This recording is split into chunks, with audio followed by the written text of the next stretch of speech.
Hello students, welcome to Magnet Brains. मैं रूपाली वर्मा आपके लिए आपकी बुक अंतरा का नया पाठ ज्योतिबा फुले लेकर आई हूँ। ज्योतिबा फुले, ये पाठ लिखा है सुधा अरोड़ा जी ने। इस पाठ में इन्होंने ज्योतिबा फुले और उनकी पत्नी सावित्रीबाई फुले के संघर्षों के बारे में बताया है।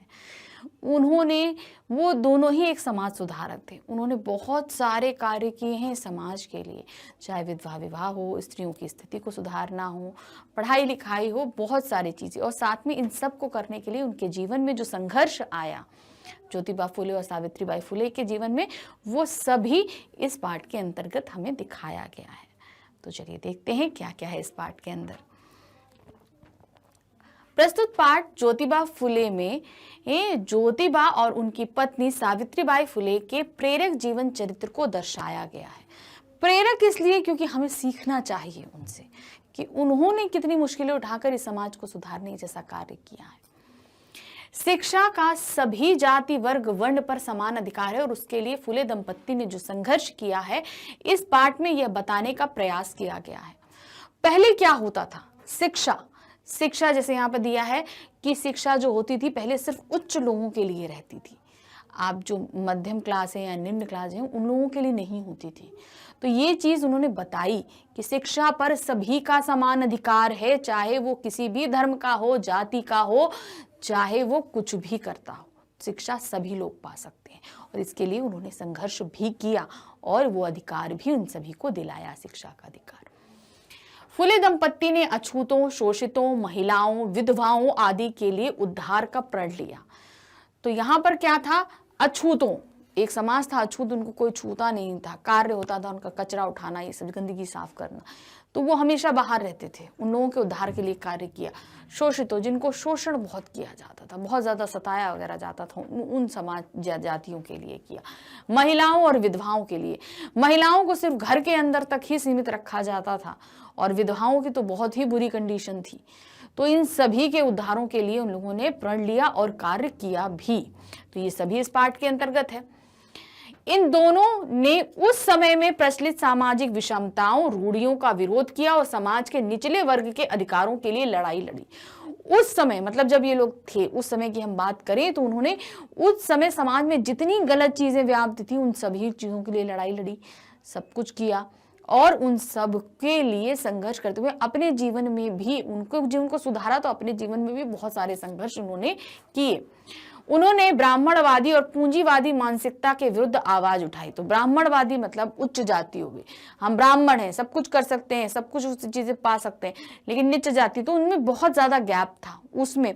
और पूंजीवादी मतलब जैसे कि जिनके पास पैसे बहुत अधिक हुआ करते थे, उनके विरुद्ध आवाज उठाई, क्योंकि ये ही सबसे ज्यादा शोषण करने वाला वर्ग था।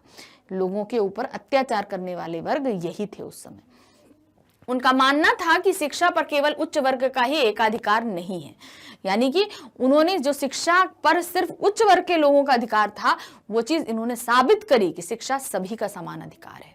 केवल किसी वर्ग विशेष के लिए शिक्षा व्यवस्था का हो, वह किसी काम का नहीं है। मतलब सिर्फ एक वर्ग के लिए शिक्षा हो तो किस काम की? बाकी लोग ना पढ़ पाए तो अनिश्चित कोई मतलब नहीं है उसका। उन्होंने शिक्षा पर सभी का हक है और शिक्षा में समाज के में सभी को समानता व शोषण से मुक्ति दिला सकती है, इस बात पर बल दिया। तो शिक्षा पर सब अधिकार है और शिक्षा के कारण ही हम शोषण से मुक्ति पा सकते हैं, गुलामी से मुक्ति पा सकते हैं, ये बात उन्होंने सभी को समझाई और शिक्षा दिलाने के ऊपर जोर भी दिया। उनका मुख्य रूप से इस बात पर बल रहा कि समाज में स्त्री व पुरुष बराबर है और पुरुषों की भांति ही स्त्रियां भी शिक्षा प्राप्त करने का बराबर का अधिकार है। इस बात के लिए दोनों दंपत्ति को समाज का तिरस्कार व विरोध भी सहने पड़ा। तो पहले स्त्रियों को पढ़ाई लिखाई की मनाही थी, स्त्रियां नहीं पढ़ती थी, मतलब उनको घर पे ही रहना है, नहीं, सिर्फ लड़के जाते थे या पुरुष जाते थे पढ़ने के लिए। तो ये चीज उन्होंने समाज में चीजों को समझाई लोगों को कि स्त्रियों का भी बराबर का अधिकार है पढ़ाई के लिए, उनको भी पढ़ाई करना चाहिए। और उन्होंने ऐसा किया और ऐसा करने के लिए उन्हें समाज में बहुत ज्यादा तिरस्कार, मतलब बहुत ज्यादा अपमानित किया समाज ने भी। यह पाठ उनके इसी संघर्ष, समाज सुधार के मार्ग में आने वाली बाधाओं और उनसे लड़ने की कहानी है। तो ये इन्होंने जो कार्य किए उस बारे में, उनके मार्ग में जो बाधाएं आई उस बारे में, उन्होंने इन बाधाओं को कैसे पार किया उस बारे में, ये पूरा पाठ हमारे सामने सुधा अरोड़ा जी ने रखा है। अब चलिए पाठ शुरू करते हैं। क्या क्या है पाठ के अंतर्गत? लेखिका द्वारा प्रसिद्ध समाज सुधारक ज्योतिबा फुले और उनकी पत्नी के द्वारा शिक्षा एवं सामाजिक क्षेत्र में किए गए कार्यों का वर्णन इस पाठ में किया गया है। शिक्षा है, सामाजिक रूढ़ियां हैं, भेदभाव है, जाति प्रथा है, तो जो चीजें भी गलत थी उनके समय में, उन सभी के लिए ज्योतिबा फुले ने जो भी संघर्ष किया और उनकी पत्नी ने सावित्रीबाई फुले ने जितने भी संघर्ष किए वो लेखिका ने इस पाठ के अंतर्गत हमको बताए हैं। किंतु सामाजिक विकास के आंदोलन के 5 प्रमुख लोगों में उनका नाम नहीं लिया जाता। तो अब भाई बहुत सारे समाज सुधारक हुए, तो उन समाज सुधारकों की जो लिस्ट है उसमें 5 में भी इनका नाम नहीं आता। ये भाई बहुत गलत है, क्योंकि उन्होंने बहुत काम किया, तो उसमें इनका नाम क्यों नहीं आ रहा? ज्योतिबा फुले ने पूंजीवादी पुरोहितवादी मानसिकता पर खुला हमला किया। तो पूंजीवादी हमने बताया ना, समाज में क्या होता था, महाजन या जमींदारों के पास पैसे बहुत अच्छे होते थे तो वो पूंजीपति हो जाते थे, वो फिर शोषण करते थे। फिर क्या होते थे दूसरे हमारे जो आपके पुरोहितवादी यानी कि ब्राह्मण वगैरह जो होते थे, वो उच्च कुल के होने के कारण वो दूसरे कुलों पर बहुत ज्यादा शोषण करते थे। तो इन लोगों के ऊपर इन्होंने बहुत ही खुला हमला किया, बहुत बुरी तरह प्रहार किया। वर्ण जति और वर्ग व्यवस्था में निहित शोषण प्रक्रिया को एक दूसरे का पूरक बताया।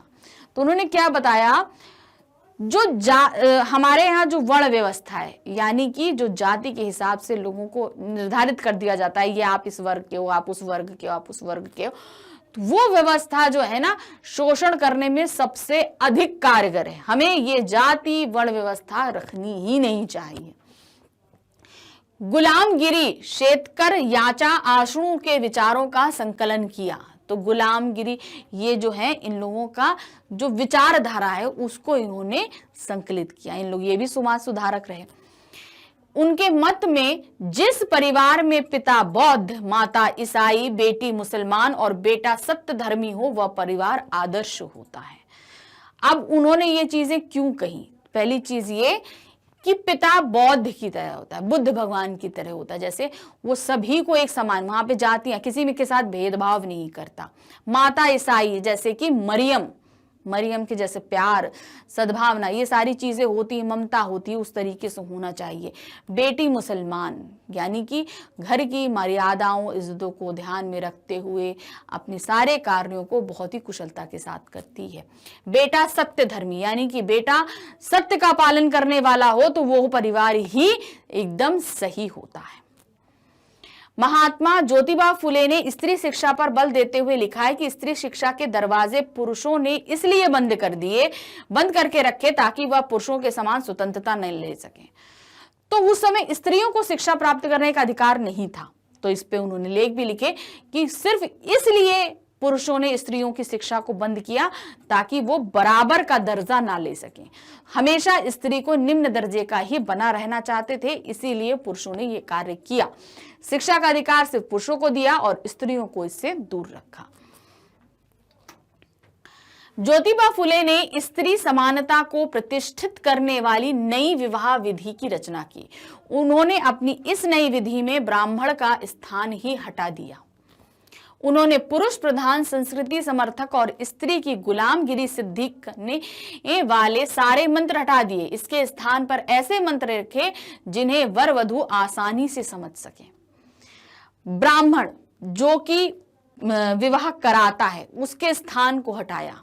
उसके स्थान पे पति पत्नी जब विवाह करते हैं, मतलब वर वधू जब विवाह कर रहे हैं, पति पत्नी बन रहे हैं, तो वहां पर जो वचन लिए जाते हैं वहां पर जो है मर्दों का एकाधिकार रखा गया था पहले।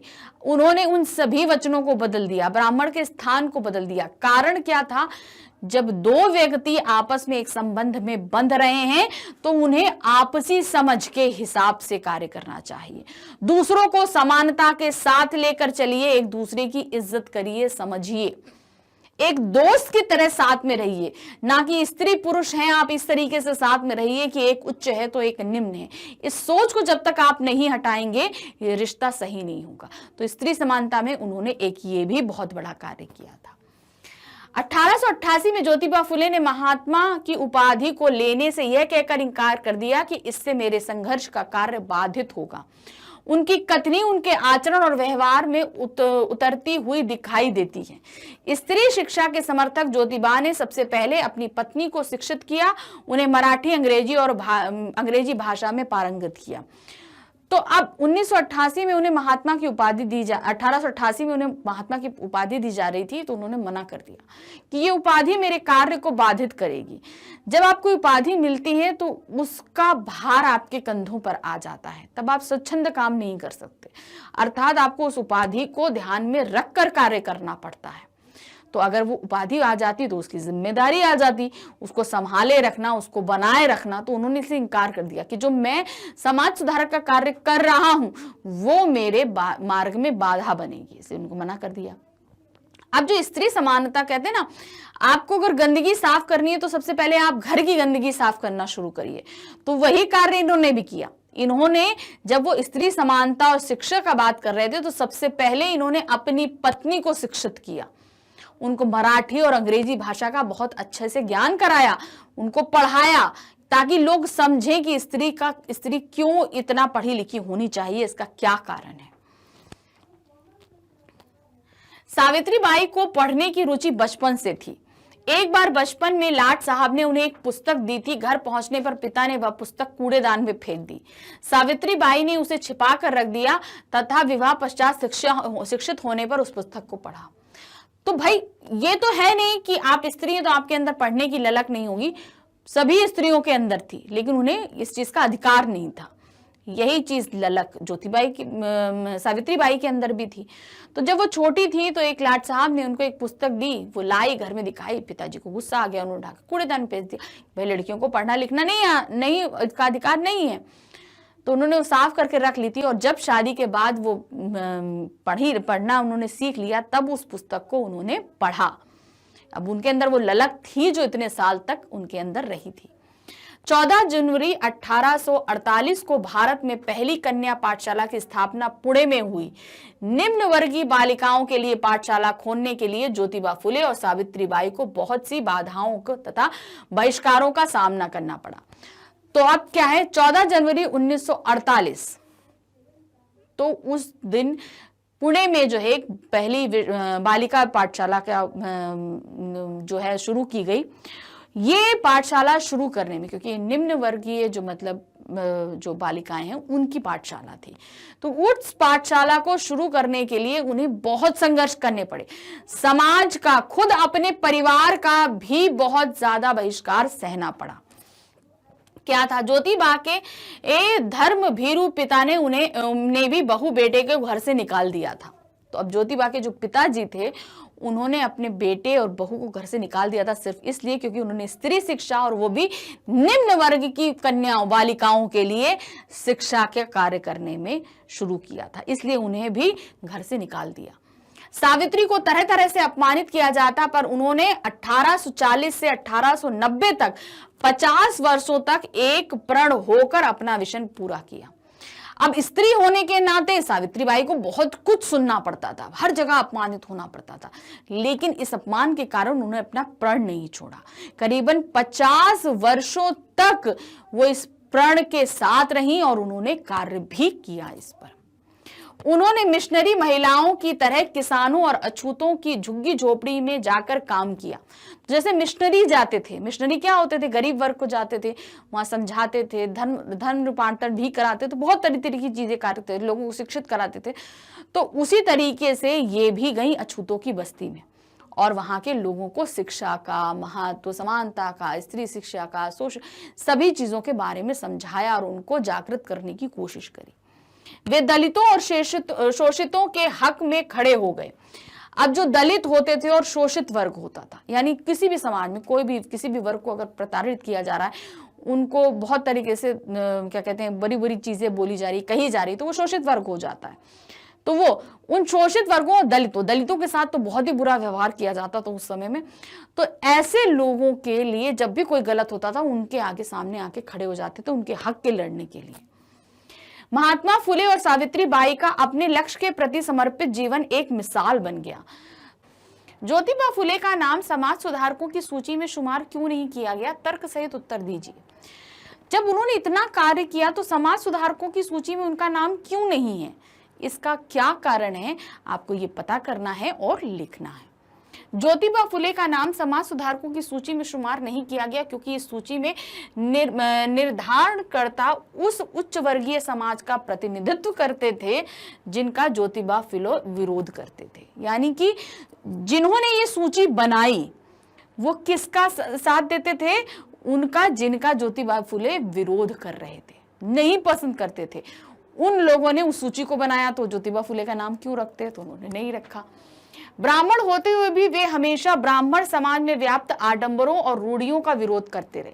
वो खुद ब्राह्मण समाज के थे, लेकिन ब्राह्मण समाज में जो रूढ़ियां थी, आडंबर, जो दिखावा था, जो बेकार की परंपराएं थी, हमेशा उनका विरोध करते आए। इसलिए बहुत ज्यादा उन लोगों में रोष था। वे सभी को समान अधिकार देने के समर्थक थे। महात्मा ज्योतिबा फुले के अनुसार शासक और धर्म के ठेकेदार आपस में मिलकर प्रशासन चलाते हैं, इसलिए विशेष वर्गों और स्त्रियों को मिलकर प्रशासन व्यवस्था के विरुद्ध आंदोलन चलाना चाहिए। तो जो धर्म के ठेकेदार होते हैं वो और जो शासक होते हैं वो मिलकर शासन चलाते हैं।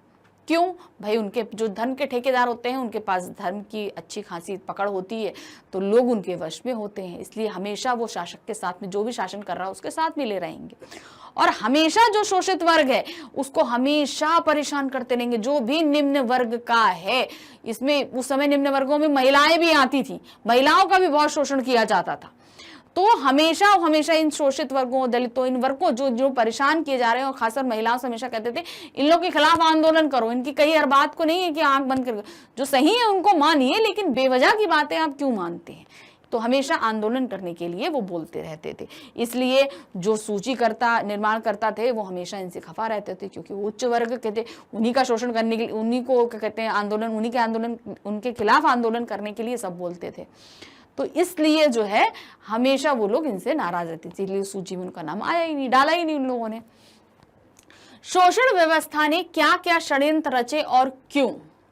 बहुत सारा जो शोषण वर्ग था उसने बहुत सारे षड्यंत्र रचे थे। अमीर गरीब दिखा लीजिए, जाति दिखा लीजिए, रंग दिखा लीजिए, भेद दिखा लीजिए, ना जाने कितने तरीके के जो षड्यंत्र रच रच के लोगों में शोषण करते रहते थे। वर्ण और जाति के आधार पर मनुष्यों को बांटकर शोषण व्यवस्था के अनेक षड्यंत्र रचे गए, है ना। सबसे पहला काम तो यही हुआ कि पहले आप जो है जाति और रंग के आधार पर आप डिसाइड कर लीजिए किस किस उसमें है। वे पिछड़े वर्गों और स्त्रियों को शिक्षा से दूर रखे उनका शोषण करते थे, सबसे बड़ा काम, उनको शिक्षित नहीं होने देते थे। जाति भेदभाव उत्पन्न कर एक दूसरे को लड़ाकर वे अपना स्वार्थ सिद्ध करते थे। जाति के नाम पे वो लोगों को लड़ा देते थे और अपना स्वार्थ से जो भी वो चाहते थे वो सिद्ध हो जाता था। ऊंच नीच अमीर गरीब की भेद नीति से भी जन सामान्य का शोषण ही करते थे। तो अभी भी ये होता है भाई, गरीब अमीर के नाम पे तो बहुत ही होता है देखा जाए तो वही चीजें लोगों को बताते थे कि ऐसे लोगों के गुलाम मत बनिए जो आपका ही शोषण कर रहे हैं। अब क्या है, ज्योतिबा फुले द्वारा प्रतिपादित आदर्श समाज क्या आपके विचारों में आदर्श परिवार से मेल खाता है? पक्ष विपक्ष दोनों में उत्तर दीजिए। तो उन्होंने जो आदर्श परिवार हमारे सामने प्रस्तुत किया वो क्या सही है, उसके पक्ष में भी उत्तर दीजिए और विपक्ष में दीजिए। तो सबसे पहले हम पक्ष में उत्तर दे रहे हैं। ज्योतिबा फुले के विचार अपने समझ में रूढ़िवादी समाज और शिक्षा से बहुत आगे थे। उस समय जो समाज था हम उसके बारे में बात करें, एकदम रूढ़िवादी, पुरानी परंपराओं को बेवजह लेके चलते रहते थे। और स्त्रियों को तो हमेशा पीछे समझना, तो उस जैसे और क्या कहते हैं शिक्षा, ये तीन चीजों को लेकर बहुत पीछे थे। शिक्षा तो उनको कोई मतलब ही नहीं था।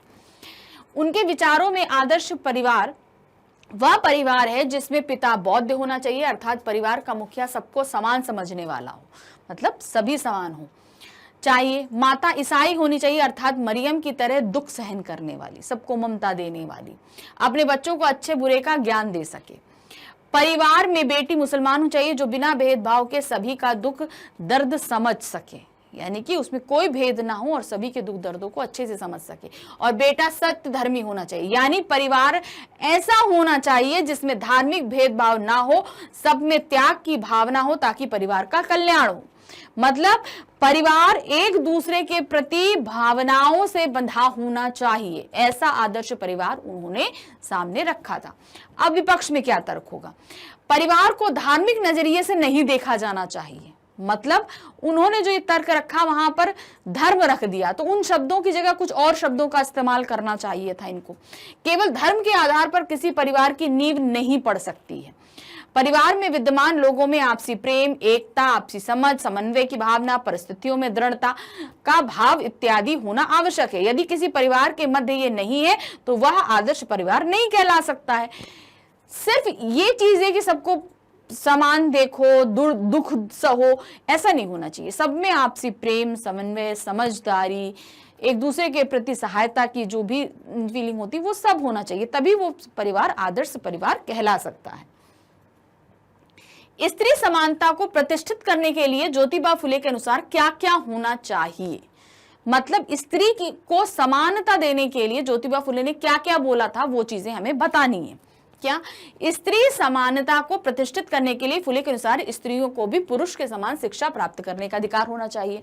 भाई आप समानता दिखा रहे हो स्त्रियों को, तो सबसे पहले तो शिक्षा का अधिकार दो। जब वो शिक्षित होंगी तभी तो वो आगे सोच सकती है ना, चीजों को अच्छा समझ सकती हैं। तो सबसे पहले अगर आप समानता देना चाहते हैं तो सबसे पहले उन्हें शिक्षा दीजिए। स्त्रियों को पुरुषों के समान जीने का अधिकार तथा स्वतंत्रता पूर्वक रहने का अधिकार देना चाहिए।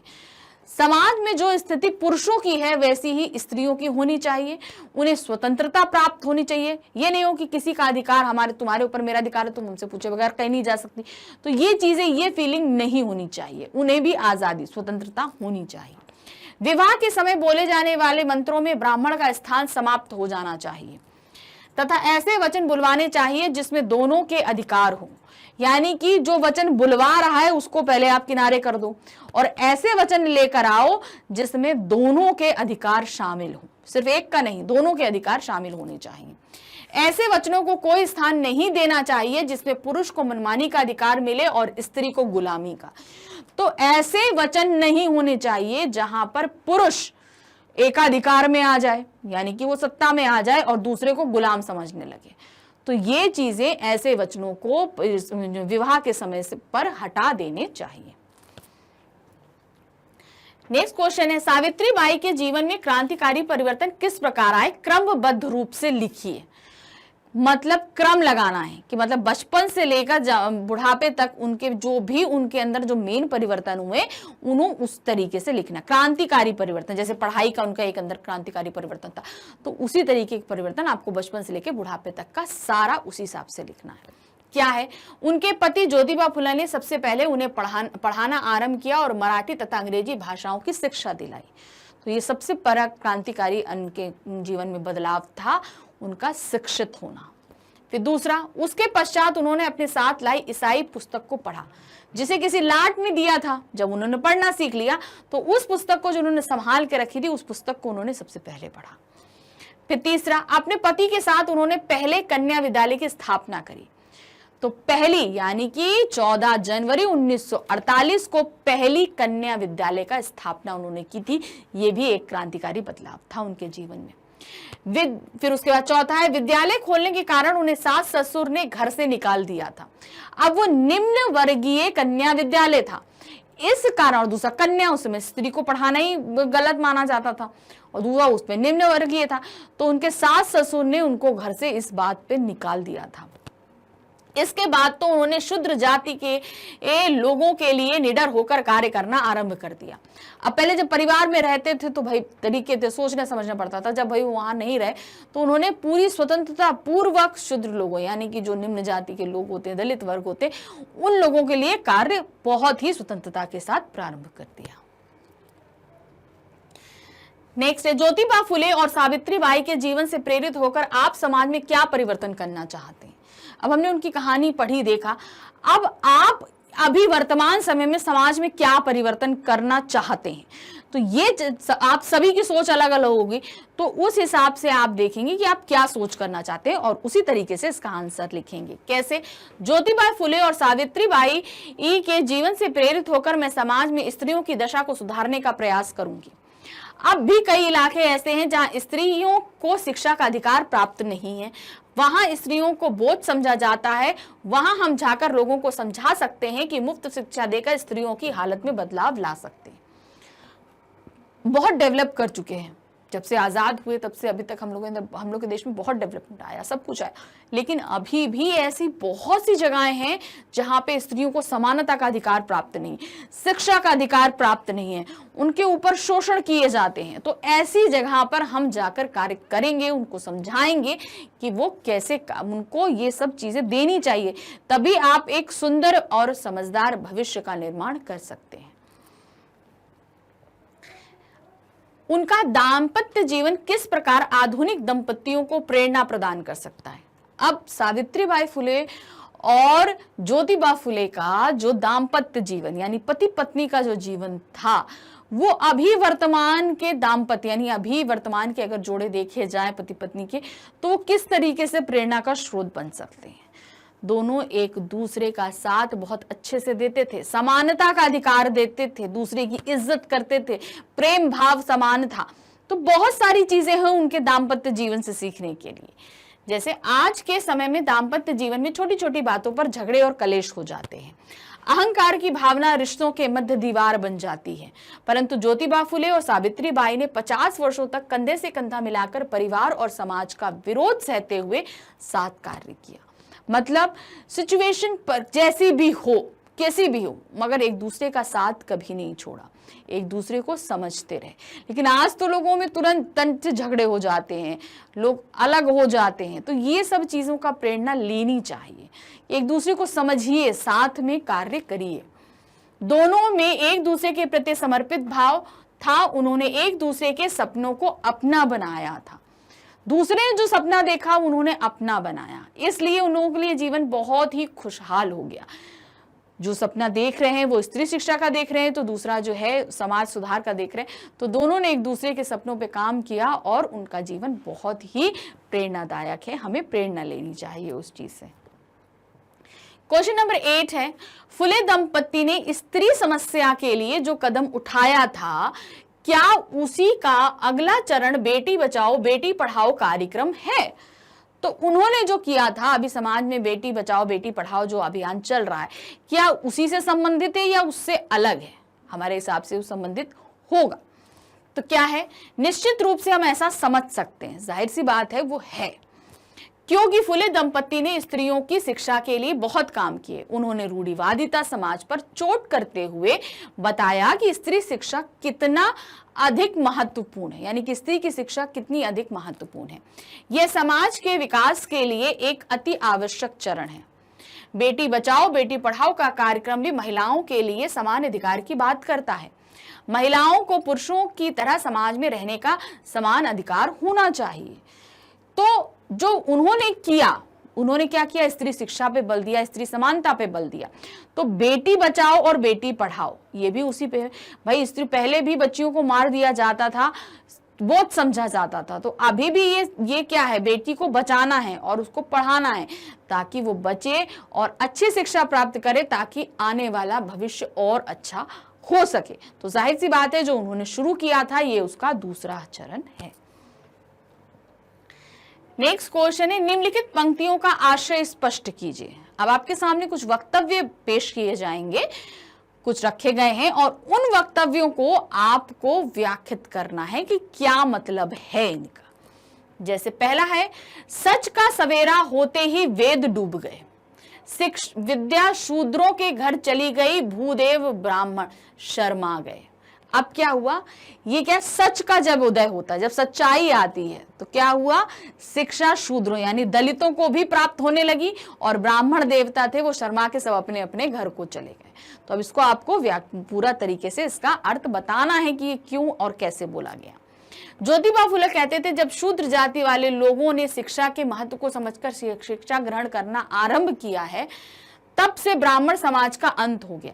अब समाज में उनका एकाधिकार था, वो सब कुछ अपने अंदर रखते थे, लेकिन जब शिक्षा आई, लोग जागृत हुए, समझदार हुए, तो ब्राह्मणों का जो अंत था वो पतन धीरे धीरे प्रारंभ हो गया, मतलब उनके एकाधिकार का पतन प्रारंभ हो गया। वेदों के नाम पर इन्होंने समाज के अन्य लोगों को दबाकर रखा था। वेदों में ये लिखा है, वेदों में वो लिखा है, हमें ऐसा करना चाहिए, हमें वैसा करना चाहिए। तो ये जब लोग पढ़ना ही नहीं जानते तो उनको कुछ भी बता दो वो समझेंगे। जब उन्होंने पढ़ना शुरू कर दिया तो वेद में क्या लिखा है उनको समझ में आने लगा, तो वो जागृत हो गए। भाई हमारे लिए तो ऐसा कुछ नहीं लिखा कि हम निम्न जाति के हैं तो हम गांव में अलग रहेंगे, कुएं से पानी नहीं पिएंगे, ऐसा तो कहीं कुछ नहीं लिखा हुआ है। तो आज की स्थिति बदल गई है। अब वेदों का महत्व समाप्त हो गया है। शूद्रों के पास ज्ञान की शक्ति देखकर ब्राह्मण समाज लज्जित हो गया है। जिसमें इतने वर्षों में उन्होंने अपना अधिकार बनाए रखा था, अब वह उनका नहीं रहा। शिक्षा का अधिकार सबके लिए है और अब सबका फायदा, अब सब उसका फायदा उठा रहे हैं। तो जब शिक्षा प्राप्त हुई तो हमारी समझ में आया कि एक्चुअल में हमारे वेद क्या कहते हैं, क्या चीजें बोलती हैं, और तब से ब्राह्मण लोगों का अंत यानी पतन होना, उनके एकाधिकार का, उनके शोषण का पतन होना शुरू हो गया, और जो अब हो गया। दूसरा वक्तव्य, इस शोषण व्यवस्था के खिलाफ दलितों के अलावा स्त्रियों को भी आंदोलन करना चाहिए। तो शोषण सिर्फ दलितों पर नहीं हो रहा था, घर में रह रही स्त्रियों पर भी हो रहा था। शोषण के तरीके अलग थे मगर शोषण हो रहा था। इसलिए स्त्रियों को भी, जैसे दलित वर्ग को आंदोलन करना चाहिए, वैसे स्त्रियों को भी शोषण वर्ग के ऊपर जो शोषण कर रहे हैं उनके खिलाफ आंदोलन करना चाहिए। तो क्या दिया है, ज्योतिबा फुले कहते हैं कि सदियों से ब्राह्मण समाज ने शूद्रों के साथ साथ स्त्रियों का भी शोषण किया है। उन्होंने स्त्रियों को कभी सिर नहीं उठाने दिया, हमेशा गुलाम बना के रखा, उनकी स्वतंत्रता को छीन के रखा, पत्नी धर्म के नाम पर उन्हें गुलाम बनाकर रखा। अतः शूद्रों के अतिरिक्त स्त्रियों को भी अपने अधिकारों के लिए ब्राह्मण समाज का विरोध करना चाहिए, वे तभी अपने अधिकार को पा सकेंगी। तो मतलब जैसे शूद्र अपने अधिकारों के लिए लड़ रहे हैं, वैसे स्त्रियों को भी जो है आंदोलन करना चाहिए, तभी वो अपने अधिकारों को पा सकते हैं। नेक्स्ट क्वेश्चन है, निम्नलिखित गद्यांश को की संदर्भ सहित व्याख्या कीजिए। अब आपके सामने एक पैरा दिया गया है, उस पैरा को आपको पढ़ना है, फिर उसका प्रसंग लिखना है और फिर उसकी व्याख्या करनी है। तो पहला क्या है, स्वतंत्रता का अनुभव डैश हट स्त्री की थी। तो ये एक पैरा आपकी बुक्स में दिया गया है, आप उस बुक को उठाइएगा, देखिएगा, समझिएगा, उसके ऊपर ही हमने ये प्रसंग और व्याख्या आपके सामने प्रस्तुत करी है। तो प्रसंग क्या है, प्रस्तुत गद्यांश सुधा अरोड़ा द्वारा लिखित रचना ज्योतिबा फुले से ली गई है। इन पंक्तियों में ज्योतिबा फुले स्त्रियों को अपनी शोषण अवस्था से उठकर अपने अधिकार को पाने के लिए उत्साहित कर रहे हैं। मतलब वो बोल रहे हैं कि आपको जो है अपनी अवस्था, जो इस समय गुलामी की अवस्था है, उससे निकलिए और आंदोलन करिए। तो यहाँ पर अब उसकी व्याख्या देखेंगे क्या दिया है। ज्योतिबा फुले ने स्त्री की को समानता और स्वतंत्रता को प्रतिष्ठित करने के लिए नई विवाह नीति की रचना की, जिसमें उन विचारधारा को निकाल दिया गया जिसमें स्त्री को गुलाम बनाया जाता है। यानी वो विचारधारा, वो वचन हटा दिए जिसमें स्त्री को गुलाम बनाए रखने की नीति थी। उन मंत्रों के स्थान पर ऐसे मंत्र बनाए जिनमें वधू वर से अपने लिए स्वतंत्रता मांग करती हुई ये कहती है कि उन्होंने अपनी आजादी कभी महसूस नहीं की है। पहले में स्त्री अपने पति में कहती है कि हम स्त्रियों की बचपन से स्वतंत्रता ले ली जाती है। तो यहाँ पर वचन क्या है कि हमने हमेशा गुलामी बना के रखी, बचपन से ही हमारी स्वतंत्रता कोई ले लेता है। मृत्यु तक इस गुलामी युक्त जीवन को स्त्रियां जीने के लिए विवश हैं। मतलब बचपन से लेकर मृत्यु तक स्त्रियां हैं इसी तरह का गुलामी भरा जीवन जीती रहती हैं। अतः तुम कसम खाओ कि मुझे मेरे अधिकार दोगे और अपने समान स्वतंत्रता पूर्वक जीने दोगे। मतलब अपना, तुमको जिस चीज का अधिकार प्राप्त है मुझे भी उन सब चीजों का अधिकार प्राप्त होगा और मेरी स्वतंत्रता का कोई हनन नहीं करेगा। जितनी स्वतंत्रता तुम्हें प्राप्त है उतनी स्वतंत्रता मुझे भी प्राप्त होगी। अर्थात तुम्हें जिस प्रकार जीने का अधिकार है वैसा अधिकार मुझे विवाह के बाद मिलेगा। मतलब तुम जिस तरीके से जियोगे जीवन, उसी तरीके का जीवन जीने का अधिकार मेरे पास भी होगा। अब नेक्स्ट हमारे पास में क्या है, मुझे महात्मा कहकर डैश डैश अलग ना करें। तो अब ये वाले वक्तव्य में उन्हें जब महात्मा की उपाधि दी जा रही थी तो उन्होंने वो अस्वीकार करी थी। तो यहाँ क्या है, प्रस्तुत गद्यांश सुधा अरोड़ा द्वारा लिखित रचना ज्योतिबा फुले से ली गई है। प्रस्तुत पंक्ति में ज्योतिबा फुले उस समय में विचार रखते हैं कि जहां उन्हें महात्मा शब्द संबोधित किया जा रहा है, मतलब उन्हें जो महात्मा की उपाधि दी जा रही थी उसमें उसके बारे में अपने विचार व्यक्त करते हैं। अब क्या व्याख्या है उस गद्यांश की, ज्योतिबा फुले के कार्य के लिए उन्हें महात्मा कहकर संबोधित किया गया था। उन्होंने तब कहा था, मुझे इस प्रकार की पदवी ना दे। उन्होंने मना कर दिया था ना, तो उन्होंने वो अस्वीकार की थी, तो मुझे वो पदवी नहीं चाहिए। इस प्रकार की पदवी पाकर मनुष्य अपनी दिशा से भटक जाता है, फिर उसे अहंकार हो जाता है, मैंने इतने कार्य किए, सब चीजें करी, फिर वो बाधित होने लगती है। उनके रास्ते जो वो कार्य करना चाहते हैं उनमें अहंकार आ जाता है और उनके कार्यों में विराम लग जाता है। तो हमारे अंदर अहंकार आ जाएगा कि मैं महात्मा हूं। अहंकार से फिर क्या होगा, जो मैं कार्य कर रहा हूं उसमें विराम यानी कि बाधा पड़ने लगेगी। अतः मुझे इस स्थिति से बचाएं और अपने जैसा ही रहने दे, तभी मैं अपने कार्यों को सही प्रकार से कर पाऊंगा। तो उन्होंने कहा, मुझे अपने जैसे रहना चाहिए, मतलब मुझे ये महात्मा की उपाधि नहीं चाहिए, मुझे एक सामान्य नागरिक जैसा जीवन जीना है, ताकि जो मैं कार्य सोच रहा हूं मैं उन कार्यों को। शुरू करते हैं इस पाठ को। सुधा अरोड़ा द्वारा रचित यह निबंध ज्योतिबा फुले के बारे में है। तो ये जो पाठ हम पढ़ रहे हैं ये किस में लिखा गया है? ये हिंदी गद्य साहित्य की विधा निबंध में लिखा गया है। इसकी रचयिता कौन है? सुधा अरोड़ा जी। इस पाठ में ज्योतिबा और उनकी पत्नी सावित्रीबाई द्वारा किए गए शिक्षा और सुधार संबंधी कार्यों का वर्णन है। उन्होंने समाज और धर्म में व्याप्त पारंपरिक और अनीतिपूर्ण रूढ़ियों का विरोध किया, महिलाओं के शिक्षा और अधिकारों की लड़ाई लड़ी, जिसके कारण उन्हें परिवार और समाज के विरोध का सामना करना पड़ा। आप सभी को पता है कि ज्योतिबा फुले जो हैं वो एक बहुत बड़े समाज सुधारक रहे। समाज में जो नीति, जो बहुत कुरीतियां चली, गलत चीजें हुई, उनको उन्होंने हटाने की कोशिश करी। तो वो एक बहुत बड़े समाज सुधारक के नाम के से जाने जाते हैं। लेकिन उनकी पत्नी ने भी उन्हें उतना ही साथ दिया, यानी कि सावित्रीबाई फुले जो है उन्होंने भी उनको बहुत ही ज्यादा सपोर्ट किया। और इन सब चीजों में उन्होंने, चाहे स्त्रियों की शिक्षा हो, उनके अधिकारों की लड़ाई हो, जो भी गलत हो रहा है समाज में उसको लेकर आवाज उठाना हो, इन सभी में के लिए इन दोनों ही पति पत्नी ने बहुत ज्यादा अथक प्रयास किए। इसके लिए इन्हें समाज में और परिवार, इन दोनों से ही उन्हें बहुत ही ज़्यादा जो है कहते हैं कि बहुत कष्ट सहने पड़े। घर से निकाल दिया गया, समाज ने उन्हें धुतकार दिया, समाज के लोग उन्हें सम्मान नहीं देते थे उस समय। तो ये सारी चीज़ें उन्होंने बहुत ज़्यादा फेस करी, लेकिन उसके बावजूद भी उन्होंने अपने इस समाज सुधार के कार्य को बिल्कुल भी कहीं नहीं छोड़ा।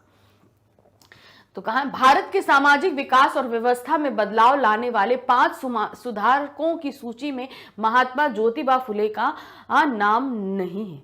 तो उन्होंने बोला कि भारत की जो सामाजिक विकास और व्यवस्था है उसमें जो 5 सबसे सर्वोत्तम जो समाज सुधारक रहे हैं उसमें ज्योतिबा का नाम नहीं है। जो सर्वोत्तम 5 में है समाज सुधारक, ये नाम है उनका, लेकिन सर्वोत्तम 5 में उनका नाम नहीं है। इसका कारण यह है कि उन्होंने ब्राह्मण होते हुए भी ब्राह्मणवाद और पूंजीपति समाज का डटकर विरोध किया। अब क्यों नहीं है, कारण क्या था? वो एक ब्राह्मण थे, ठीक है, ब्राह्मण जाति के बारे में आप सभी जानते होंगे, ब्राह्मण थे, लेकिन उन्होंने इस ब्राह्मण समाज द्वारा जो नीतियां बनाई गई उन्होंने हमेशा उसका विरोध किया। इस वजह से ब्राह्मणों ने इनको बहुत ही ज्यादा अपने समाज से तक निकाल दिया था, जिनके परिवार ने उनको निकाल दिया था। साथ ही जो पूंजीपति लोग थे, यानी कि जिनके पास बहुत अधिक पैसा है, जो उद्योगपति लोग हैं, उनका भी जो है इन्होंने बहुत विरोध किया। क्यों? क्योंकि वो नीचे तबके के लोग, जैसे किसान हैं, मजदूर हैं, उनके साथ बहुत ही अत्याचारपूर्ण व्यवहार करते थे। तो यहां पर एक समाज का उच्च तबका और दूसरा समाज का ताकतवर तबका, यानी कि ब्राह्मण तबका और पूंजीपति तबका, इन दोनों का ही विरोध करने के कारण उनका नाम समाज के सर्वोच्च समाज सुधारकों में नहीं आ पाया। क्यों? क्योंकि उसकी सूची तैयार करना तो इन्हीं लोगों के हाथ में था, यही लोग करते थे। जब इन्हीं लोगों को उन्होंने बायकॉट किया, इन्हीं लोगों की नीतियों को जो है ज्योतिबा ने सुधारने की कोशिश करी, तो इन लोगों ने इनका नाम, ज्योतिबा का नाम, सर्वोच्च समाज सुधारकों में नहीं रखा। वर्ण, जाति और वर्ग व्यवस्था में निहित शोषण प्रक्रिया को एक दूसरे का पूरक बताया। महात्मा ज्योतिबा फुले के विचार गुलामगिरी, शेतकर याचा आश्रू, यानी कि सार्वजनिक सत्य, धर्म आदि पुस्तकों में मिलते हैं। उनकी सोच समय से आगे की थी, वे अपने समय से आगे की सोच रखते थे। अब उन्होंने बोला, क्या बोला? वर्ण, जाति और वर्ग व्यवस्था। वर्ण, आपकी जो आपकी जाति है, जो रंग है और जो वर्ग डिसाइड किया जाता है समाज में, ये दोनों, ये सभी चीजें क्या बताई समाज में, क्या जिस तरीके से डिसाइड की गई थी, ये दोनों अगर आप क्या कहते हैं इस जाति के हैं तो आप उसी वर्ग से रिलेटेड, जैसे आप निम्न जाति के हैं, आप जुलाहा हैं, निम्न जाति के हैं, तो आप उसी वर्ग से काम करेंगे। आप अगर कचरा उठाते हैं तो आपकी पूरी पीढ़ियां उसी तरीके से काम करेंगी। समाज की ये व्यवस्था थी पहले। तो इस चीज का जो है ज्योतिबा फुले ने विरोध किया कि नहीं, ऐसा नहीं होना चाहिए भाई, जिसकी जैसी क्षमता है उसे उस हिसाब से कार्य करना चाहिए। तो जब इन्होंने इस चीज का बहुत ज्यादा विरोध किया तो इन सब पे इनके जो भी विचार रहे, जो भी चीजें रही, तो उनकी जो रही, जो पुस्तकें रही हैं, गुलामगिरी, शेतकर याचा आसरू, सार्वजनिक सत्य धर्म आदि पुस्तकों में इनके ये सभी विचार हमें देखने को मिलते हैं। आप चाहें तो इनको पढ़ भी सकते हैं। आधुनिक शिक्षा के लिए वे कहते थे, यदि विशेष वर्गों को शिक्षा का अधिकार नहीं है, ऐसी शिक्षा का क्या लाभ? उनसे ही कर के रूप में पैसा इकट्ठा करके ऊंची जाति के बच्चों की शिक्षा पर खर्च करना कहां तक उचित है? तब उन्होंने ये बोला, क्या हुआ कि पहले जो व्यवस्था थी उसमें जो नीचे तबके के लोग थे या निम्न जाति के लोग थे, उनको शिक्षा का अधिकार नहीं था। उच्च जाति के जो लोग थे, जो ताकतवर समाज में थे, उनको पढ़ाई का अधिकार था। तो ज्योतिबा जी का कहने का ये मतलब था कि यही निम्न लोग, जो किसान हैं, मजदूर हैं, जुलाहे हैं, ये सब जो हैं निम्न जाति के जो जितने लोग होते हैं, यही आपको कर दे रहे हैं। उन्हीं के कर के पैसों से आप अपने बच्चों को पढ़ा रहे हैं, और जो आपको पैसे दे रहे हैं उन्हीं के बच्चे अनपढ़ हैं। तो ये शिक्षा कहां तक कारगर है? इसलिए उन्होंने इस चीज का, उन्होंने बोला कि जो निम्न तबके के लोग हैं उनको भी पढ़ाई का उतना ही अधिकार है जितना उच्च तबके के लोगों को पढ़ने का अधिकार है, क्योंकि विकास पर सभी का अधिकार है। भाई पढ़ाई लिखाई होगी तो विकास होगा ना, परिवार का होगा, समाज का होगा, सभी का धीरे धीरे विकास होगा। उनका मानना ये था। तो पहले क्या था कि ये जो उच्च तबके के लोग थे, ये निम्न लोगों के विकास नहीं चाहते थे। वो नहीं चाहते थे कि वो हमारे स्तर तक आए, इसलिए उनको पढ़ाई का अधिकार नहीं दिया गया था।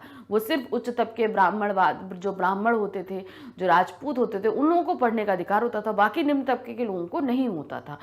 तो ये चीज उन्होंने गलत मानी कि आप एक तो निम्न तबके से कर ले रहे हैं और उसी कर से आप अपने बच्चों को पढ़ा रहे हैं, और जो आपको कर दे रहे हैं वो उनको आप अधिकार ही नहीं दे रहे हैं पढ़ने का। तो ये उनके विरोध का एक बहुत बड़ा कारण था। ज्योतिबा फुले के अनुसार जिस परिवार में पिता बौद्ध, माता ईसाई, बेटी मुसलमान और बेटा सत्य धर्मी हो, वह परिवार आदर्श परिवार कहलाता है। तो देखिए यहाँ पे उन्होंने बताया अलग अलग जाति के लोग, यानी कि बौद्ध, संयमी, धीरज वाला, माता ईसाई यानी कि सभी की अच्छे से, ईसाई सबको अच्छे से प्यार देने वाली, बराबर सारी चीजें देने वाली, बेटी मुसलमान यानी कि सब संयमी, पर्दे में रहने वाली, पर्दे में रहने वाली नहीं, मतलब संयमी होनी चाहिए, आपको संस्कारों में बंधी होनी चाहिए, और बेटा सत्य धर्मी यानी कि बेटा हमेशा सत्य की राह पर चलने वाला हो। अगर एक परिवार ऐसा होता है तो आप ये मान लीजिए कि ये परिवार आदर्श परिवार है। तो यहां पर उन्होंने देखिए सभी संस्कारों को आपस में मिला दिया, सभी धर्मों को आपस में मिला दिया। तो यहां पर इनको ये चीज हमें देखने को मिलती है कि कैसे उन्होंने सर्वधर्म जो सर्वधाय होता है उस पर उन्होंने जोर दिया है। महात्मा ज्योतिबा फुले ने स्त्री शिक्षा पर बल देते हुए लिखा है कि स्त्री शिक्षा के दरवाजे पुरुषों ने इसलिए बंद कर रखे हैं ताकि वह पुरुषों के समान स्वतंत्रता ना ले सके। ज्योतिबा फुले ने स्त्री समानता को प्रतिष्ठित करने वाली ये नई विवाह विधि की रचना की। उन्होंने अपनी इस नई विधि से ब्राह्मण का स्थान ही हटा दिया। उन्होंने पुरुष प्रधान संस्कृति समर्थक और स्त्री की गुलामगिरी सिद्ध करने वाले सारे मंत्र हटा दिए। तो अब जो है ना, दूसरा स्त्री शिक्षा पे उन्होंने सबसे ज्यादा बल दिया। किसने? ज्योतिबा फुले ने बहुत बल दिया। उन्होंने कहा कि पुरुषों ने, पहले स्त्रियों को पढ़ने का, स्कूल जाने का अधिकार नहीं था, तो क्या इस पुरुषों ने स्त्रियों को इसलिए स्कूल जाने या उनकी शिक्षा के द्वार बंद कर रखे, वो नहीं चाहते कि पुरुषों जितनी स्वतंत्रता उनको प्राप्त हो, इसलिए पुरुषों ने स्त्रियों को शिक्षा प्रदान करना बंद कर दिया। तो अब उन्होंने क्या किया, स्त्रियों को समानता का अधिकार दिलाने के लिए उन्होंने एक नई विवाह नीति, नई विवाह विधि जो है निकाली। तो आप विवाह विधि में क्या होता है, उसमें जितने भी मंत्रोच्चारण होते हैं, जितनी भी शपथ ली जाती है, जितने भी फेरों के समय वचन लिए जाते हैं, वो सारे वचन क्या थे, स्त्री को कहीं ना कहीं बंदी बना रहे थे। तो उन्होंने उस नई विवाह निधि में वो सारे मंत्र, वो सारे वचन, वो सारे शब्दों को हटा दिया जिनसे स्त्रियों को बंधन पड़ते थे। उन्होंने समानता के अधिकार, अगर आपको बाहर जाकर पढ़ने और काम करने का अधिकार है तो स्त्रियों को भी उतना ही अधिकार है। इस तरह समानता के अधिकार को जो है उन मंत्रों और वचनों में, विवाह की नई नीति में वो लेकर आए। 1888 में ज्योतिबा फुले ने महात्मा की उपाधि को लेने से यह कहकर इनकार कर दिया कि इससे मेरे संघर्ष का कार्य बाधित होता है। वह एक साधारण व्यक्ति के समान ही कार्य करना चाहते थे। वह कथनी और करनी में विश्वास करते थे। स्त्रियों को शिक्षा का अधिकार मिलना चाहिए, इसके लिए सबसे पहले अपनी पत्नी सावित्री बाई को शिक्षित किया। सावित्री बाई को बचपन से ही शिक्षा में रुचि थी, लेकिन उनके पिता ने उन्हें नहीं पढ़ाया। उनके अनुसार स्त्रियां पढ़ने से बिगड़ जाती हैं। तो अब क्या हुआ, 1888 में ज्योतिबा फुले को महात्मा जी की उपाधि दी जा रही थी, लेकिन उन्होंने मना कर दिया कि हमें महात्मा की उपाधि नहीं चाहिए। कारण क्या था भाई, जब आपको एक उपाधि मिल जाती है तो आप उसके क्राइटेरिया में बंधकर काम करने लगते हैं। तो उन्होंने कहा कि जो मैं कार्य कर रहा हूं, ये महात्मा की उपाधि मेरे उन कार्यों में कहीं ना कहीं बाधा उत्पन्न करेगी, इसलिए मुझे ये नहीं चाहिए। तो अब उन्होंने जो है साधारण, मतलब एक साधारण व्यक्ति की तरह वो काम करना चाहते। अब वो स्त्री शिक्षा पे बल दे रहे थे, तो उन्होंने ये काम खुद अपने घर से ही शुरू किया। उनकी अपनी पत्नी सावित्री बाई फुले को उन्होंने सबसे पहले पढ़ाना शुरू किया, उनको शिक्षित किया। सावित्री बाई को बचपन से ही बहुत ही पढ़ने का शौक था, लेकिन उनके पिता ने उन्हें कभी नहीं पढ़ने दिया, क्योंकि उनका मानना था कि जो स्त्रियां पढ़ती हैं वो बिगड़ जाती हैं, इसलिए उन्होंने अपनी बेटी को नहीं पढ़ाया। लेकिन ज्योतिबा ने अपनी पत्नी को पढ़ाया, क्योंकि सबसे पहले अपने घर से ही उन्होंने ये कार्य शुरू किया। 14 जनवरी 1848 को पुणे में भारत की सबसे पहली कन्या पाठशाला खुली। इसके बाद उन्होंने पिछड़े वर्गों और लड़कियों के लिए पाठशाला खोलनी आरंभ कर दी। इस काम में प्रतिष्ठित समाज ने दोनों का कड़ा विरोध किया। उन्हें ब्राह्मण समाज से बाहर निकाल दिया गया। अब क्या हुआ, स्त्री शिक्षा पे बल दिया। अब स्त्री शिक्षा करने के लिए कोई विद्यालय ही तैयार नहीं था। अब ये भी समझे भाई, अब लोगों को वो तो तैयार कर लेते कि अपनी लड़की को पढ़ाइए, लेकिन अब वो लड़कियां पढ़े कहां जाके, क्योंकि ऐसे कोई विद्यालय ही नहीं है जहां लड़कियों को पढ़ने की परमिशन मिले। तो इस कंडीशन को फेस करते हुए उन्होंने सबसे पहले 14 जनवरी 1848 को पुणे में भारत की सबसे पहली कन्या यानी कि सिर्फ गर्ल्स कॉलेज खोल दिया, गर्ल्स स्कूल खोल दिया। इसके बाद उन्होंने पिछड़े वर्गों और पिछड़ी जो लड़कियां होती उनके लिए, क्योंकि भाई पहले जाति का बहुत था, उच्च वर्ग की लड़कियां निम्न जाति के लोगों के साथ ना बैठ सकती, ना उठ सकती, ना खा सकती, कुछ नहीं, तो उनके लिए भी एक अलग से विद्यालय उन्होंने खोल दिया। अब जब ये सारे काम हो रहे थे तो समाज में इनका इस चीज़ के लिए बड़ा कड़ा विरोध हो रहा था, क्योंकि लड़कियों को पढ़ाना, वो भी सभी वर्गों की लड़कियों को पढ़ाना, तो इस बात का विरोध। और इसका विरोध जब ब्राह्मण जो समाज था उसने सबसे पहले किया, क्योंकि उनकी सत्ता कहीं ना कहीं खतरे में आ रही थी। तो उन्होंने क्या किया, देखिए अपने ही समाज से ज्योतिबा फुले को बाहर कर दिया, क्योंकि ज्योतिबा फुले खुद एक ब्राह्मण समाज से ताल्लुक रखते थे। तो उन्होंने ज्योतिबा फुले और उनकी पत्नी सावित्री बाई फुले को समाज से बाहर कर दिया कि अब समाज का कोई भी तबका इनकी, मतलब कोई भी व्यक्ति इनकी मदद नहीं करेगा। ज्योतिबा के पिता ने भी उसे पुरोहित और रिश्तेदारों से डर कर अपने घर से निकाल दिया, तो पिता ने भी घर से उनको निकाल दिया था। सावित्री को तरह तरह से अपमानित किया जाता था, पर उन्होंने 1840 से 1890 तक 50 वर्षों तक एक प्रण होकर अपना मिशन पूरा किया। उन्होंने मिशनरी महिलाओं की तरह किसानों और अछूतों की झुग्गी झोपड़ियों में जाकर काम किया। ज्योतिबा फुले ने अपने घर की पानी की टंकी सभी जातियों के लिए खोल दी। तो अब क्या होता था, ये सब काम के लिए जहां समाज ने उनको निकाल दिया, पिता ने घर से निकाल दिया, जहां वो रहते वहां भाई स्त्री होने के नाते सावित्री बाई को बहुत तरह तरह से अपमानित किया जाता, बहुत परेशानी आ रही थी, लेकिन उन्होंने जो उनका कार्य था उससे कभी पीछे नहीं हुए। तो 1840 से लेकर 1890 तक उन्होंने तरह तरह के इन समाज सुधारकों में काम किया। छोटी छोटी झुग्गी झोपड़ियों में वो लोग जाते थे, कार्य करते थे, जैसे मिशनरी लोग जाते थे, उसी तरीके से वो काम करते थे। अब उनके घर की जो खुद की पानी की टंकी थी वो उन्होंने सभी जातियों के लिए खोल दी कि सभी, क्योंकि एक पहले क्या होता था, एक कुएं से सभी जाति के लोग पानी नहीं, ब्राह्मण उच्च जाति के लोगों के कुएं अलग होते थे, निम्न जाति लोगों के कुएं अलग होते थे। तो क्या हुआ, अब इन्होंने बोला कि भाई हम तो ब्राह्मण हैं तो सबसे पहले अपने उससे करें, तो उनके घर की जो पानी की टंकी थी जहां से वो लोग खुद पानी पीते थे वो उन्होंने सभी जातियों के लिए परमिशन दे दी कि यहाँ से सभी जाति के लोग पानी ले जाकर पी सकते हैं। तो भाई सबसे पहले उदाहरण अपनी तरफ से शुरू करते हैं, तो ऐसा ही उन्होंने किया। ज्योतिबा फुले और सावित्री देवी ने सभी काम डंके की चोट पर किए, मतलब किसी से डरते नहीं थे, भाई करना है तो करना है, छुप के नहीं, खुलेआम करेंगे हम। पिछड़े वर्गों और स्त्रियों को पारंपरिक रूढ़ियों से बाहर निकाला। तो क्या किया, पिछड़े वर्ग थे और स्त्रियां थी बहुत बंधन में, बहुत ही ज्यादा। अब बंधन मतलब लिटरली थोड़ी ना आपको जंजीरों से और रस्सियों से बांध के रखा, मतलब उनके ऊपर इतनी तरह तरह की परंपरा और ये हमारी इज्जत और ये ऐसे ऐसे करके जो सब बंधन लगा रखे थे, उन सभी बंधनों को तोड़कर स्त्रियों और पिछड़े समाज को बाहर लेकर आए और उनकी प्रगति और सम्मान के लिए कार्य किया। आज के आधुनिक समाज में पढ़े लिखे प्रतिष्ठित लोग कई साल तक साथ रहकर अलग हो जाते हैं। ज्योतिबा और सावित्री देवी एक दूसरे के प्रति समर्पित जीवन भाव की भावना अन दंपतियों के लिए एक आदर्श है।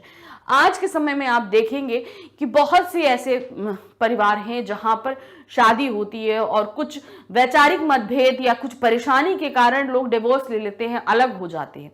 लेकिन ज्योतिबा फुले और सावित्री बाई फुले के अगर हम उदाहरण देखें तो उन लोगों के लिए ये एक उदाहरण है कि उन लोगों ने अपने जीवन में इतने कष्ट सहे, सब कुछ किया, लेकिन कभी अलग होने जैसे कृत्य को नहीं किया। भाई आप आर्थिक रूप से ले लीजिए, शारीरिक रूप से लीजिए, वैचारिक रूप से लीजिए, सामाजिक तौर पे लीजिए, हर तरीके से उन्हें प्रताड़ना प्राप्त हुई, हर तरीके से उनके ऊपर प्रेशर पड़ा, लेकिन कभी भी उन दोनों ने एक दूसरे का साथ नहीं छोड़ा।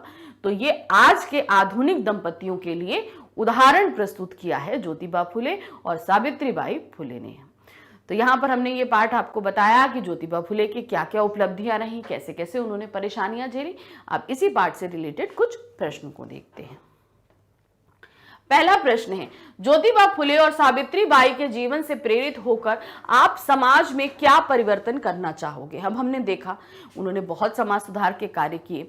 अब अगर आप उनसे प्रेरित होते हो तो आज के समाज में आप क्या सुधार करना चाहेंगे। अब देखिए यहाँ पर आप सभी के विचार अलग अलग हो सकते हैं, कोई कुछ भी सुधार करना चाहेगा, कोई कुछ सुधार करना चाहेगा, कुछ करना चाहेगा, तो सभी अपने विचार लिखने के लिए स्वतंत्र हैं, लेकिन आप इसे लिखेंगे किस तरीके से, तो तरीका हम बता देते हैं और आप उनमें अपने विचार डालकर लिख सकते हैं। तो क्या दिया है, ज्योतिबा फुले सावित्री बाई के जीवन से प्रेरित होकर मैं समाज में स्त्रियों की दशा को सुधारने के लिए काम करना चाहूंगी। अब भी भारत में ऐसे इलाके हैं जहां स्त्रियों की दशा शोचनीय है, उन्हें अब भी शिक्षा का अधिकार प्राप्त नहीं है, अतः वहां पर जाकर उन्हें शिक्षा दिलवाना चाहूंगी। इस तरह समाज में स्त्रियों की शिक्षा का प्रतिशत बढ़ाऊंगी और उनके जीवन को बेहतर बनाना चाहूंगी। तो अब यहाँ पे हमने स्त्री शिक्षा को लेकर रखा, आप समाज में किसी और व्यवस्था चीज को या कोई और कुरीति या कुछ भी चीज है जिसको लेकर आप सुधार करना चाहते हैं तो उसमें भी ये चीज लिख सकते हैं। प्रश्न संख्या 2 है, समाज में फुले दंपति द्वारा किए गए सुधार कार्यों का किस तरह विरोध हुआ। जाहिर सी बात है समाज में सुधार हो रहा था, उसमें उनका बहुत विरोध किया गया, तो किस किस तरीके से हुआ आपको वो लिखना है। क्या दिया है, समाज में फुले दंपति द्वारा किए गए सुधारकों को निम्नलिखित तरीके से विरोध हुआ। पहला, उनके परिवार तथा समाज ने उनका बहिष्कार कर दिया, उन्हें ब्राह्मण समाज से बाहर कर दिया गया, खुद पिता ने घर से निकाल दिया, तो दोनों ने ही उनका बहिष्कार किया। फिर दूसरा, उनके बाहर निकलने पर लोगों द्वारा उनको गाली दी जाती, उन पर थूका जाता तथा उन पर गोबर फेंका जाता, तो इस तरीके के भी कृत्य किए जाते जो लोग उनको पसंद नहीं करते थे। तो ये 2 तरीके से उनका विरोध हो रहा था, और भी जो आपने पाठ में पढ़ा हो आप उन्हें यहां पर लिख सकते हैं। प्रश्न संख्या 3 है, उनका दाम्पत्य जीवन जिस प्रकार आधुनिक दंपतियों को प्रेरणा प्रदान करता है।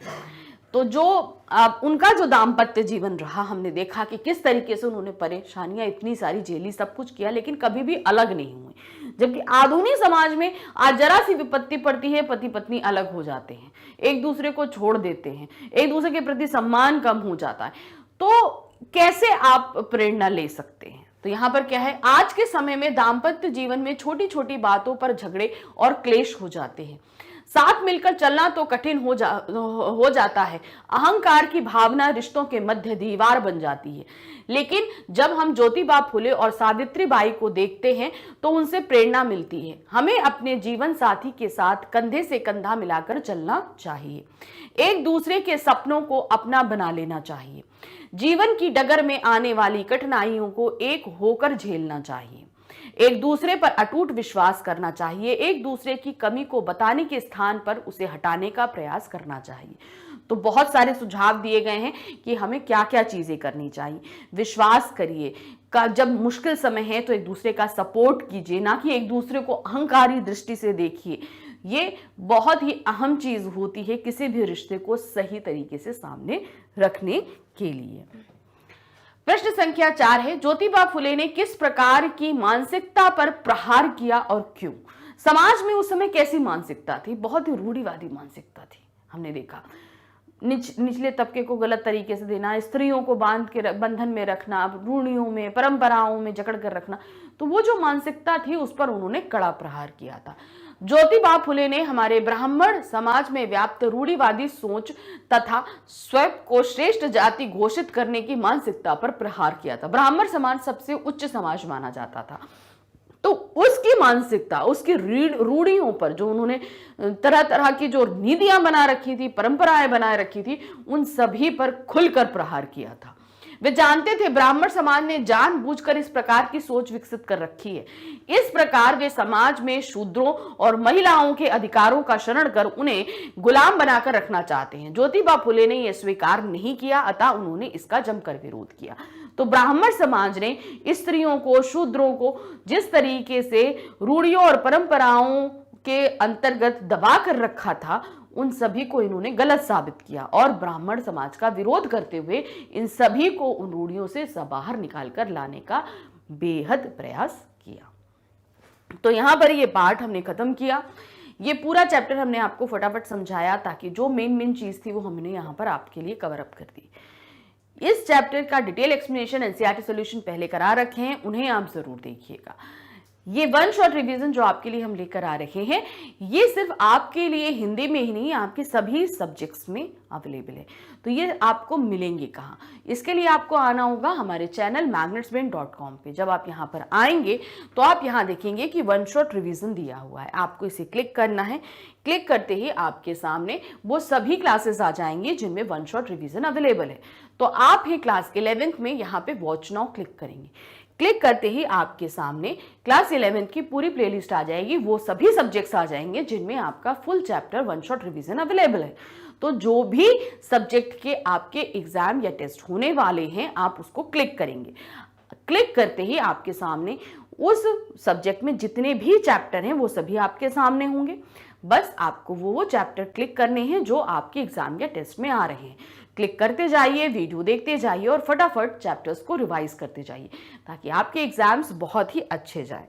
लेकिन जो ये ध्यान रखिए, जैसे इस तरीके से दे रहे हैं, हमको ये पूरा ध्यान रखना है कि इसी तरीके से हम पढ़ेंगे और वीडियो देखते जाइए, सभी रिवीजन करिए। लेकिन हमारे चैनल को लाइक, सब्सक्राइब और शेयर करना बिल्कुल नहीं भूलिएगा। Thank you for watching, bye bye.